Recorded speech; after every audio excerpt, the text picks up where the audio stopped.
오늘 본문의 말씀을 보다 보면 이제 기드온의 전쟁이 거의 끝났습니다. 끝난 그 마지막 전쟁쯤에 지금 이스라엘 전역에서 일어나서 지금 미디안 도망가는 패잔병들을 추격해서 이제 전쟁을 마무리하고 있는 거예요. 근데 그 중에 에브라임 지파가 전쟁에 참여했습니다. 근데 에브라임 지파가 전쟁에 참여해서 미디안의 큰 방백이었던 오렙과 수렙의 그 방백을 다 무찌릅니다. 여기까지는 참 좋았어요. 그런데 갑자기 에브라임 사람들 1절에 보면 기드온에게 이르되 네가 미디안과 싸우러 나갈 때에 우리를 부르지 아니하였으니 우리를 이같이 대접하면 어찌 됨이냐 하고 그와 크게 다투는지라. 크게 다투다라는 건 이제 다투었다가 아니라 호통쳤다는 얘기입니다. 에브라임 사람들이 지금 기드온을 호통을 치고 있는 거예요. 나중에 이제 11장에 가서 입다의 내용이 나오는데 거기서도 또 에브라임이 이런 일들을 합니다. 전쟁의 끝 무렵에 참여해서 또 입다에게 와서 시비를 걸어요. 이 기드온이 여러분 지금 왜 이 에브라임이 이 전쟁에 참여하고 기드온에게 지금 이렇게 호통을 치고 있을까요? 결국은 이 전쟁이 끝나고 나면 항상 나누어지는 그 승리의 그 분깃들, 승리의 분기를 받기 위해서 자기의 공을 인정받아야 됩니다. 항상 모든 전쟁에서는. 그러니까 지금 에브라임이 전쟁이 시작해서 미디안과 또 동방 사람들이 무서워서 숨어 있었을 때, 근데 이미 전쟁의 승기가 넘어가고 자기들이 이 기드온이 이겼다는 얘기를 듣자 그때서야 이제 사람들을 몰고 오는 것이죠. 굉장히 시기와 질투 속에 이 전쟁에 참여하게 되는 거예요. 항상 이 신앙생활을 하다 보면 신앙생활 뿐이겠습니까마는 항상 이렇게 시비 거는 사람들이 있을 때 우리가 무언가 하기가 굉장히 어려워요. 근데 그 시비의 중심이 누구냐? 교회 일은 특히 항상 좀 돌아봐야 돼요. 여러분 우리가 그런 사람이 될 수 있다는 것을 놓치지 마셔야 돼요. 교회 오래 있다 보면 나만 마치 배제돼서 일이 진행되는 것 같고 또 누군가가 와서 열심을 다해서 뭔가 일이 만들어지는데 그 모습을 보면 괜히 이런 말씀을 우리 원래 그렇게 안 해요. 우리는 그렇게 하는데 아닌데 라고 이야기하면서 괜히 시비를 걸거나 일하는 사람들의 말, 그러니까 소의 입에 망을 씌우지 말라고 이야기하잖아요. 그러니까 지금 계속해서 이 에브라임은 자기들이 지금 가장 큰 지파 중에 하나였고 여전히 자기들의 영향력 있기 원하지만 사실 전쟁을 시작할 때 숨어 있었던 이 에브라임이 전쟁이 끝날 쯤에 자기 분깃의 욕심을 가지고 참여하기 시작합니다. 여러분 기억하셔야 됩니다. 이 분쟁의 갈등의 처음의 시작이 바로 시기라는 거예요. 제가 누누이 말씀드리잖아요. 고린도전서 13장 4절에 보면 사랑은 오래 참고 사랑은 온유하며, 이건 적극적인 사랑을 이야기하는 거예요. 그 다음에 소극적인 사랑의 첫 번째가 시기하지 아니하며예요. 여러분 기억하셔야 돼요. 여러분 안에서 이런 분노와 또 열과 또 우리가 실수할 수 있는 모든 것들이 어디서부터 일어나냐면 시기로부터 일어나게 됩니다. 처음에 저 사람이 초신자다, 새신자다라고 할 때는 굉장히 따뜻하게 맞아주다가 근데 어느덧 이 사람이 성장을 해요. 믿음이 굉장히 성장을 해요. 근데 어느 날 많은 사람들이 저 사람이 믿음이 너무 좋다, 참 저 사람이 잘 섬긴다 하다 보면 우리도 모르게 우리 안에 그런 거지 예전에 새 가족이라고 생각할 때는 내가 막 챙겨주고 하다가도 어느덧 그 사람의 신앙이 성장되었을 때에 괜히 그 사람의 그 모습에 왜요? 자기가 다른 사람들에게 인정받고 칭찬받는 자리에서 뭔가 안 된다고 느껴지는 그 시기가 그 분쟁을 일으키는 거예요. 여러분 교회 안에서 다른 사람이 잘 되면 마음껏 축복할 수 있는 넉넉한 믿음의 분량이 있게 되기를 축원합니다. 여러분 제가 항상 말씀드리지만 교회는 하나님의 것이고 하나님의 교회 안에 우리는 그냥 청지기 역할을 하는 거예요. 여러분 하나님의 눈과 시선으로 좀 볼 수 있어야 돼요. 제가 막내 아이를 칭찬하면 옆에 있는 셋째 아이가 시기를 막 합니다. 나는 안 예뻐? 나는 안 귀여워? 그러면 계속 저한테 뭐라고 해요? 그러면 너도 귀엽지. 아니 제가 안 귀엽겠습니까? 그런데 중요한 건 뭐예요 여러분? 10살짜리와 6살짜리가 다른 거죠. 얘도 6살 때는 얘보다 더 잘 해줬으니까. 근데 그 얘기에도 아무런 또 먹히지 않아요. 뭘 잊었습니까? 이전에 받았던 은혜 잊어버리고 이전에 여러분들은 홀로 섰겠습니까? 여러분들도 그런 누군가가 기다려주고 참아주고 도와주고 실족할 때마다 끌어줬기에 여러분 그 자리에 있는 거 아니겠습니까? 여러분 이 시간 결단하셔야 돼요. 특히 오늘 이 말씀을 듣는 여러분만큼은 교회 안에 누가 내 생각과 좀 다르게 했는데 막 열심히 한다, 그래도 그 부분을 칭찬하고 인정할 수 있는 넉넉함을 가질 수 있게 되기를 축원합니다. 여러분, 기드온이 어떻게 이 분쟁을 끝냅니까? 2절에 보면 이렇게 얘기하죠. 에브라임의 그물포도가 아비에셀의 만물포도보다 낫지 아니하냐. 그러니까 무슨 말이에요? 에브라임 지파에서 나오는 끝에 나오는 그 포도가 우리가 첫 수확인 아비에셀, 그러니까 므낫세 지파의 아비에셀의 만물포도보다 낫지 않냐, 이렇게 얘기하는 거예요. 이 얘기는 무엇입니까? 야, 니네가 뭘 한들 우리가 최선을 다한 것보다 낫잖아. 여러분, 칭찬해 주면서 딱 일이 마무리되잖아요. 여러분, 이게 바로 우리에게 좀 필요한 자리인 것 같아요. 누군가가 막 이렇게 뭐 갈등과 분쟁이 있을 때 인정해 주면 돼요. 아, 그럴 수도 있다. 여러분, 제가 최근에 이제 들었던 이야기예요. 우리 교회 성도님 한 분이 막 이제 우리가 모이다 보면 여러 사람들이 모이잖아요. 그럼 모임이 어렵고 힘들어집니다. 근데 여러분, 그때 기억하실 게 뭐예요? 서로가 다르다는 걸 인정하는 거예요. 그 인정하는 게 바로 믿음이에요. 우리가 좀 달라요. 그 다른 걸 자꾸 틀리다라고 바라봐주면 여러분, 거기서 문제가 발생하는 거예요. 다른 거예요. 다른 거. 살아온 문화가 다르고 여태까지 살아온 삶이 다르고 경험한 인생이 다르기 때문에요. 여러분 앞으로 여러분의 인생에 틀린 건 없습니다. 여러분, 그렇게 생각하면 젊은 세대, 요즘 왜 어르신 세대들이 마음이 어려움이 있습니까?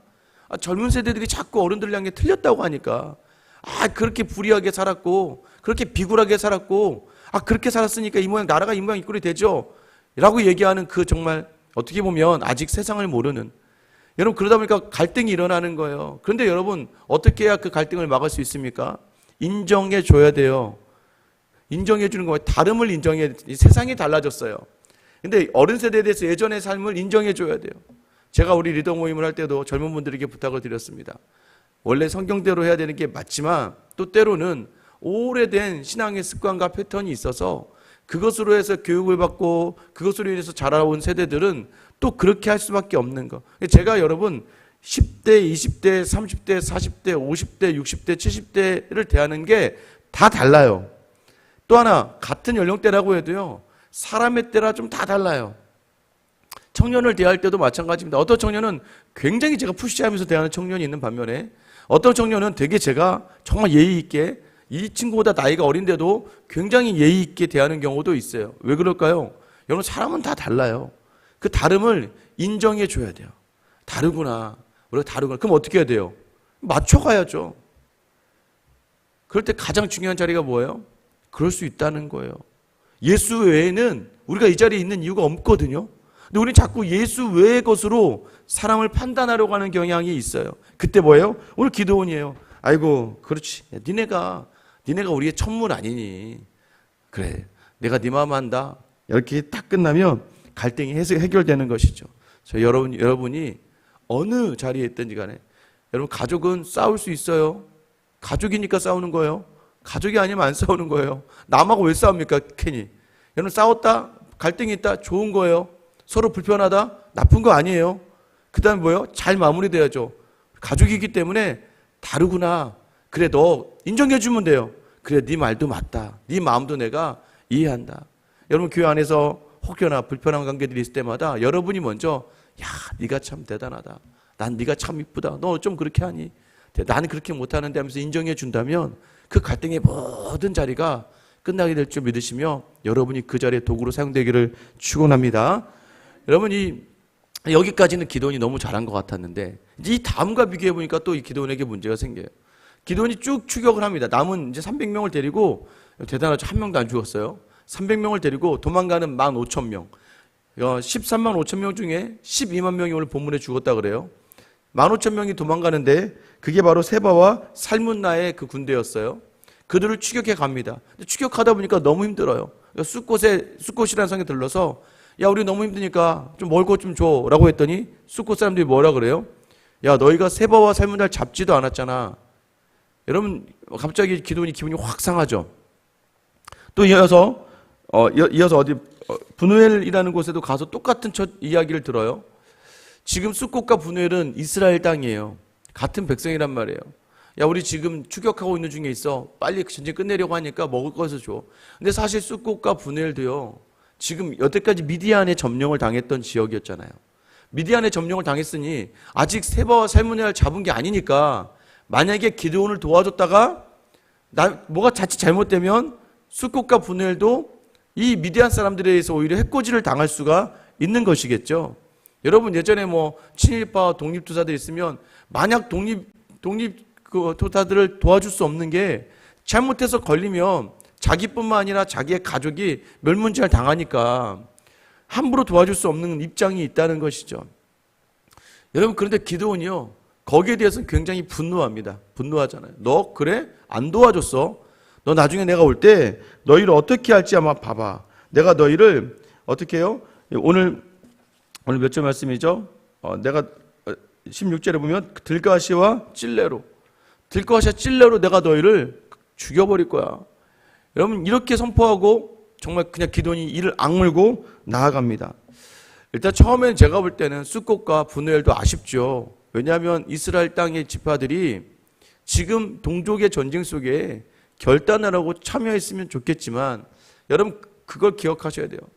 교회 안에 있다 보면 다 나와 같이 따라와 주기를 바라면 여러분 절대 안 됩니다. 제가 만약 그 마음이 있었으면 이 교회 오래 못 있는 거예요. 여러분이 못 있는 거예요. 왜요? 저같이 따라와 주길 바라고 나만큼 해주길 바라면 여러분 그렇게 여러분 근데 때로는 어떤 사람들은 아직은 기다려줘야 돼요. 누군가 여러분을 그렇게 오래 기다려줬던 것처럼 여러분도 기다려줄 수 있어야 돼요. 기다려야 됩니다. 아직까지 그럼 어떻게 해요? 이기기만 하면 돼요. 전쟁이 이기고 나면 숫꽃과 분우엘 사람들도 하나님이 하셨음을 인정하며 다시 하나님께 돌아올 수 있는 것이죠. 여러분 그런데 기드온이 어떻게 합니까? 이제 이 악물고 도끼가 오른 거예요. 이제 쫓아가서 세바와 살문나를 이것도 기적이죠. 300명의 용사로 15,000명을 다 무너뜨리고 다 죽이고 이 세바와 살문나를 잡아옵니다. 잡아오면서 어떻게 해요? 여러분 그냥 잡아와서 가면 됐는데 여러분 어떻게 하나요? 사실 기드온의 마음이 지금 달라지고 있어요. 왜 달라지냐면요. 4절 말씀 아까 보시면 기드온과 그와 함께 앉아 300명이 요단강에 이르러 건너고 비록 피곤하나 추격하며 여기서 기드온과 그와 함께 앉아라는 이 표현 있죠. 여기서 함께하다라는 표현이 우리가 이제 이 성경 한글 성경에는 함께하다, 같이 갔다라는 느낌이지만 사실 함께하다는 단어는요 발 아래에 있다라는 표현이에요. 그러니까 지금 기드온의 발 아래에 있는 사람들이라는 표현으로 이 본문이 원문이 기록되어져 있어요. 기드온이 점점 자기 생각이 담겨지기 시작하고 있는 거예요. 자기가 이 군대가 이제 어느덧 기드온의 군대가 되어버리고 만 거예요. 여러분 그러니까 이제 다른 거죠. 어떻게 다릅니까? 에브라임에게는 강한 자에게는 약하고 약한 숫꽃과 분우엘 사람들에게는 강한 사람으로 되어 있는 거예요. 어느덧 이 전쟁의 본질을 다 잊어버렸어요. 이 전쟁의 본질이 무엇이었어요? 이스라엘을 구원하는 거예요. 근데 이스라엘 구원하는 자를 놓치니까 이제 자기가 먼저 숫꽃과 분우엘 사람들을 죽이게 되죠. 미디안 사람과 똑같은 일을 지금 기드온이 자기 분에 못 이겨서 그 분을 해결하고자 죽여버리고 마는 거예요. 우리에게 오늘 말씀이 무엇을 상기시켜 주십니까? 여러분 자꾸 본질에서 어긋나는 자리들을 조심하셔야 돼요. 우리도 모르게 자꾸 우리가 왜 모여요? 여러분 결혼한 자녀들 결혼하게 둘이 잘 살면 되잖아요. 그죠? 둘이 잘 살고 아무 연락 없으면 어떻습니까? 목적이 뭐예요? 결혼을 시켜서 둘만 잘 살면 되는 거예요. 그런데 잘 사는지 안 사는지 계속 물어보고 계속 확인하고 어떻게 지냈는지 근데 또 가끔가다 휴일인데 안 오면 괘씸하고 그냥 결혼한 형제 자매는 결혼한 대로만 잘 살면 되는데 자꾸 내 안에 뭐예요? 내가 예전까지 했던 공로 내가 너희를 어떻게 키웠는데 라고 하는 그 생각들이 자꾸 그러니까 목적을 잊어버리죠. 결혼한 자녀들 결혼해서 잘 살게 하는 건데 자꾸 내 예전의 것이 생각나니까 자꾸 서운해지죠. 결국 본질을 잊어버려서 축축 건드리다 보면 이 가정에 오히려 더 큰 문제가 생기는 것. 교회도 마찬가지예요, 여러분. 교회도 우리는 사람을 살리고 생명을 살리는 것인데 자꾸 본질을 잊어버리면 어떻게 됩니까? 내 생각이 하나님 생각보다 앞장서서 막 나아가면서 다른 사람들이 나를 따라오지 않는데 어느덧 하나님의 생각보다 내가 앞장서서 다른 사람들이 나를 따라오지 않는다고 다른 사람들을 해하고 꾸짖고 그 가운데서 다른 사람 판단하게 버리는 그런 모습들이 우리 안에 발견되어질 때가 있다는 거예요. 그러니까 계속해서 이 새벽이 우리에게 주시는 유익이 무엇입니까? 다시 말씀으로 맞추고 다시 돌아보고 다시 말씀으로 맞추고 다시 돌아보고, 여러분 매일매일 매주 하나님이 은혜로 채워주시잖아요. 우리가 인간의 기대를 확 내려놓으면요, 너무 놀랍지 않아요? 하나님 신기하게 그 인간의 기대를 내려놓은 만큼 하나님이 은혜로 채워주시는 거예요.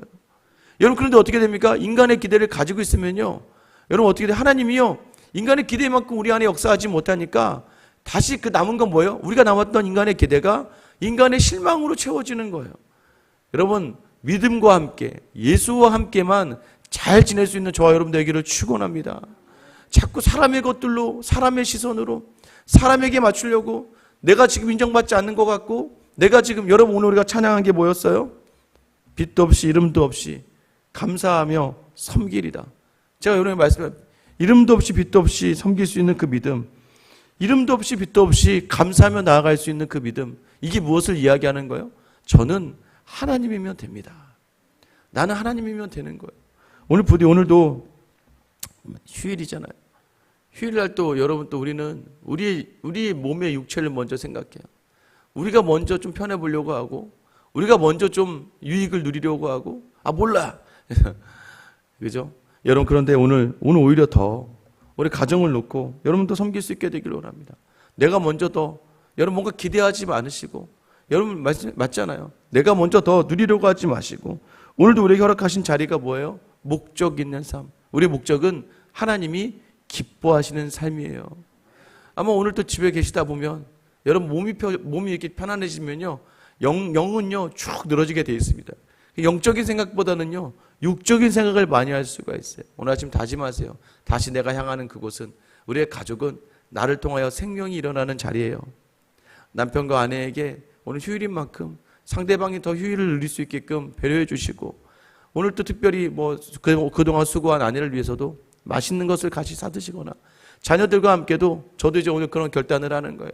자녀들에게도 아빠 힘들다 피곤하다가 아니라, 또 사실은 저는 월요일이 빨간 날인 날이 제일 싫어요. 오늘부터 할 일이 많은데 빨간 날에 아이들과 같이 있다 보면 한 주의 그 모든 스케줄이 막 약간 꼬이더라고요. 그래도 집중해서 저도 그렇게 섬기는 것이죠. 저와 여러분을 우리가 서 있는 자리, 하나님 왜 서게 하셨는지 그 목적을 놓치지 않으며 생명을 누리는 저와 여러분 될 수 있기를 예수님의 이름으로 축원합니다. 자, 기도하겠습니다. 사랑의 하나님, 오늘 우리를 이 자리에 서게 하신 이유가 무엇일까요? 하나님, 내가 서 있는 이 자리에서 내게 원하시는 하나님의 뜻은 무엇입니까? 하나님은 생명을 살리고 사람을 살리는 자리, 내가 원래 죽어질 인생이고 죽을 수밖에 없는 인생이었는데 나를 사랑하시어서 염치와 체면, 논리와 객관이 아니라 그저 마음 하나와 사랑 하나로 자기 목숨 내어주신 예수 그리스도를 기억하며, 오늘 나에게 원하시는 자리는 가는 곳마다 그 생명을 전하는 자리, 가는 곳마다 그 십자가의 사랑만 남는 자리임을 기억하고, 하나님 오늘도 우리의 가정과 우리의 사업과 또한 우리의 교회를 향할 때에 하나님 우리에게 섬기는 넉넉한 마음 주시고 살리는 도구로 사용하여 주셔서 우리가 선 그 자리에서 모두가 다 하나님 때문에, 내가 붙들고 있는 믿음 때문에 천국을 경험하는 귀한 하루가 되게 하여 주시옵소서. 기도원과 같이 하나님 지금 흔들리고 있습니다. 어느덧 그 기도원의 군대가 되어버리고 말았던 그 삶의 자리, 강자에게 강하고 약자에게 약한, 세상과 똑같은, 강자에게 약하고 약자에게 강한 세상과 똑같은 삶을 살아가는 것이 아니라 절대적으로 강하신 하나님 붙들고 내 주변에 섬겨야 될 모든 이들을 마음 다해 섬기는 귀하고 복된 하루를 보내게 하여 주시옵소서. 하나님이 오늘도 우리를 목적 삼으신 것처럼 그 목적에 부합하며 하나님이 기뻐하게 살게노라 작정하는 모든 성도들 주님 은혜로 이끌고 붙들어 주시옵소서. 감사하며 끝까지 그 목적을 이루기 위하여 자기 목숨을 아끼지 않고 우리를 위하여 십자가를 지신 우리 주 예수 그리스도의 이름 받들어 기도드립니다. 아멘. 이 시간 여러분